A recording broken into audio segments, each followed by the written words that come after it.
बीडमधल्या सरपंच हत्येच्या मुद्द्यावरून अजूनही घमासान सुरू आहे। काय नेमकं घडतंय जाणून घेऊया।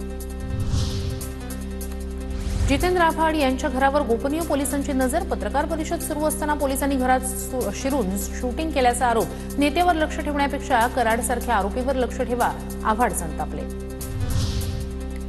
मंत्री धनंजय मुंडे यांचा राजीनामा घ्या। मराठवाड्यातील राष्ट्रवादीच्या आमदारांची अजितदादांकडे मागणी। सूत्रांची माहिती, आमदार राजीनाम्यासाठी आग्रही असल्याची चर्चा। धनंजय मुंडेंचा राजीनामा मागितल्याबद्दल अजित पवारांच्या आमदारांचं अभिनंदन ही कौतुकाची बाब, अशी माणसं राजकारणात हवी, जितेंद्र आव्हाड यांचं वक्तव्य। राजीनामा मी मागतोच आहोत आणि मला कौतुक वाटतंय। मी अभिनंदन करीन अजितदादांच्या आमदारांचं जर त्यांनी अशी मागणी केली असेल तर। राजकारणात अशाही बाजू कधी कधी घ्याव्या लागतात। धनंजय मुंडेंचा राजीनामा 100% झाला पाहिजे। खासदार प्रणिती शिंदे आक्रमक। काँग्रेसच्या काळात राजीनामे मागितले जायचे तेव्हा दिले जायचे। राज्यातलं सरकार अतिशय निगरगट्ट, प्रणिती शिंदेंची टीका। धनंजय मुंडेंचा राजीनामा झाला पाहिजे असं वाटतं। 100% झालाच पाहिजे। जर ते ह्या प्रकरणात पूर्ण प्रकरणात ते आहेत असं दिसून येते एकंदरीत।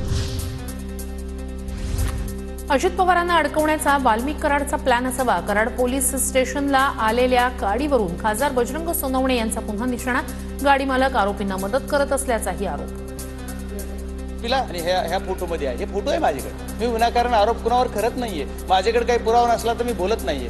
मग याचा अर्थ माझा म्हणण्याचा उद्देश असा आहे की हा आरोपी जो आहे त्याचं तिथं कोण येते त्याच्यासाठी वाच करायला होता का आदरणीय अजितदादाचा सुद्धा ह्यांना हे करायचं आहे। अजितदादाला सुद्धा अडचणीत आणण्यासाठी आरोपीला मदत करणारा माणूस इथं। खंडणीतील 50 लाख घेतले, उरलेले 1.5 कोटी घेण्यासाठी आकानी माणसं पाठवली आणि त्यानंतर सुरेश धस यांच्या दाव्यानं खळबळ। काही लोकांची म्हणजे गडचिरोलीवरून त्यातल्या एक जणाची बदली ही वाल्मिक अण्णा कराड यांनी करून आणलेली आहे। गडचिरोलीतून बदली करून आणलेलं तर त्याची स्वामीनिष्ठा त्यांनी दाखवू नये। काही लोक त्यांच्याशी अति कनेक्ट मध्ये आहेत, हे पण पुढे आलंय।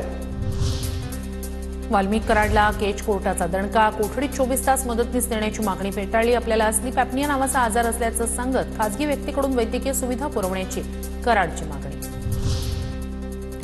कुठल्याही व्यक्तीला व्हीआयपी ट्रीटमेंट देऊ नये, खासदार सुप्रिया सुळे यांची मागणी।